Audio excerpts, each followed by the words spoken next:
ఉషోదయం ప్రేమించు కాపరి ఉషా కిరణాలు ఉదయకాలపు వాక్య ధ్యానమునకు మిమ్మల్ని ఆహ్వానిస్తున్నాం. ప్రార్థన. మమ్మల్ని మిక్కిలిగా ప్రేమిస్తున్న పరలోకపు తండ్రి, ఈ ఉదయకాల సమయానికై వందనములు చెల్లించుకుంటున్నాం. నీ కృపను బట్టి మేము సజీవ లెక్కలో ఇలాగూ నీ వాక్యం వినటకు మాకు అనుగ్రహించిన కృప కొరకు వందనాలు చెల్లించుకుంటున్నాం. ఈ ఉదయకాలంలో నీ వాక్యము చేత మమ్మల్ని బలపరిచి నడిపించుకుని యేసు పరిశుద్ధ నామమున అడిగి వేడుకుంటున్నాను పరమ తండ్రి, ఆమేన్. ఈ ఉదయకాలపు వాక్య భాగం మత్తయి సువార్త 12వ అధ్యాయము 39వ వచనం నుండి 42వ వచనం వరకు వాక్య భాగమును చదువుకుందాం. వ్యభిచారులైనను చెడ్డతరము వారు సూచక క్రియను అడుగుచున్నారు. ప్రవక్త అయిన యోనాను గూర్చిన సూచక్రియే గాని మరి ఏ సూచక క్రియ అయినను వారికి అనుగ్రహింపబడదు. యోనా 3 రాత్రింబగళ్ళు తిమింగలము కడుపులో ఎలాగుండెనో అలాగు మనుష్య కుమారుడు 3 రాత్రింబగళ్ళు గర్భములో ఉండెను. నినివే వారు యోనా ప్రకటన విని మారు మనసు పొందిరి గనుక విమర్శ సమయమున నినివే వారు ఈ తరము వారితో నిలవబడి వారి మీద నేరస్థాపన చేతురు. ఇదిగో, యోనా కంటే గొప్పవాడు ఇక్కడ ఉన్నాడు. విమర్శన సమయమున దక్షిణ దేశపు రాణి ఈ తరము వారితో నిలవబడి వారి మీద నేరస్థాపన చేయును. ఆమె సొలొమోను జ్ఞానం వినుటకు భూమ్యాంతరముల నుండి వచ్చెను. ఇదిగో, సొలొమోను కంటే గొప్పవాడు ఇక్కడ ఉన్నాడు. మనము చదివిన వాక్య భాగములో యేసు ప్రభు యోనా యొక్క సూచనను గురించి ఇక్కడ ఉన్న వారితో చెప్పటం చూడగలం. వారు ఒక గొప్ప కార్యము, ఆశ్చర్య కార్యము, లేకపోతే ఒక స్వస్థత చూడాలని ఆశించినారు. అయితే ప్రభు వారి యొక్క ఆత్మీయ నేత్రాలకు తెలియవలసిన ఒక కార్యము, అనగా యేసు ప్రభు మరణించి పునరుత్థానుడుగా లేచి వారికి విమోచన సిద్ధపరచనయ్యన్నాడన్న కార్యమును చెప్పటం చూడగలము. నినివే పట్టణంకు వెళ్ళి యోనా దేవుని యొక్క వాక్యము ఇంకా 40 దినములలో ఈ పట్టణంకు దుర్గతి రానయ్యున్నది అని ప్రకటించినప్పుడు అక్కడ ఉన్నవారు గోనె పట్ట కట్టుకొని రాజుతో సహితము అక్కడ ఉన్న ప్రతి పశువు, ప్రతి జంతువు ఉపవాసం ఉండి దేవుని సన్నిధిలో వారు ప్రార్థించినప్పుడు వారికి విమోచన దొరికినది. లేకపోతే వారిని ప్రభు కనికరించిన కార్యము మనం చూస్తూ ఉన్నాం. అలాగనే మీరు కూడా దేవుని యొక్క వాక్యమును విని మీ జీవితంలో ఉన్న బలహీనతలను సరిచేసుకొనడి ఆయనకు సమీపముగా రండి అని చెప్పటం కోసము ప్రభు ఈ కార్యము వారి ముందు ఉంచినప్పటికీ వారు దానిని గ్రహించలేని వారిగా ఉండటం చూడగలం. ఈ ఉదయ కాలమున అనేక సార్లు దేవుని యొక్క వాక్యము మనల్ని హెచ్చరిస్తూ ఉంటుంది. నీ ఉన్న స్థితి నుండి బయటికి రా, ప్రభు నీ ద్వారాగా గొప్ప కార్యములు చేయాలి, నీకు విమోచన ఇవ్వాలి, నిన్ను రక్షించి తనతో పాటు నీవు ఆయన రాజ్యములో ఉండేదానికి నిన్ను ఆహ్వానిస్తున్నాడు అని అనేక సార్లు తన సేవకుల ద్వారాగా బోధించబడినప్పటికీ ఈ దినములలో దేవుని వాక్యము విన్న అనేకులు నిర్లక్ష్యపరిచేవారిగా ఉంటున్నారు. యేసు ప్రభు చెప్పిన మాటను ఎలాగూ అయితే ఆ దినములో ఉన్నవారు నిర్లక్ష్యపరిచినారు.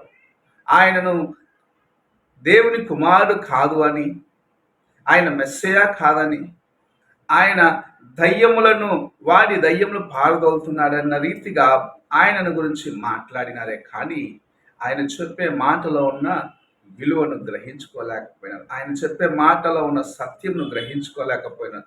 తమ జీవితంలో మార్చుకొని దేవుని కొరకు నమ్మకముగా జీవించాలి, రానయ్యున్న ఉగ్రత కొరకు మనల్ని మనము సిద్ధపరచుకోవాలి. ఉగ్రత నుండి తప్పించబడాలంటే యథార్థమైన హృదయంతో దేవుని వెంబడించాలి అన్న కార్యమును మర్చిపోయి పాపములను ఒప్పుకొని దేవుని సన్నిధిలో సరిచేసుకోవాలన్న కార్యమును మరచిన వారిగా జీవించిన దాన్ని బట్టే ఆ దినంలో ఉన్నవారు యేసు ప్రభువును సిలువ వేయడానికి కూడా వెనుకాడ తమ యొక్క సొంత కార్యములు తాము చేయదలుచుకున్న కార్యములకు ఎవరు ఆటంకముగా ఉండకూడదు, ఎవరును వారికన్నా గొప్పవారిగా ఉండకూడదు అనుకున్నారు.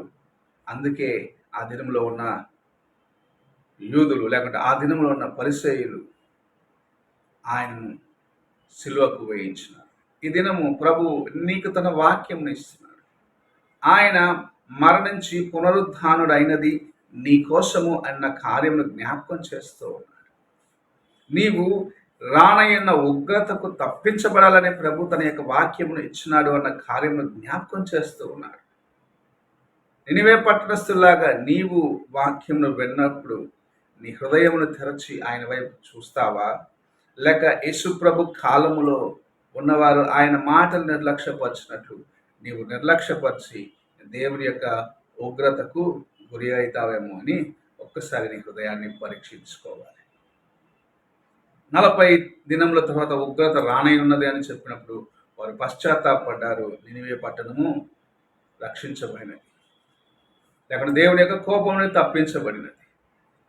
యేసు ప్రభు చనిపోయిన సరిగా 40 సంవత్సరాలు వచ్చే సమయంలో క్రీస్తు శకము 66 నుండి 70 వరకు మనం చూసినట్లయితే యూదులు రోమా సామ్రాజ్యం కింద అనేక హింసలకు పాలైన వారిగా, వారున్న స్థలము నుండి చెదరగొట్టబడ్డ వారిగా మారటం మనం చూడగలం. వారు ఉన్న దేశమును విడిచి పారిపోయి అనేక ప్రాంతములలో అనేక దేశములకు చెదరగొట్టబడ్డ వారిగా వారు జీవించటం మనం చూడగలం.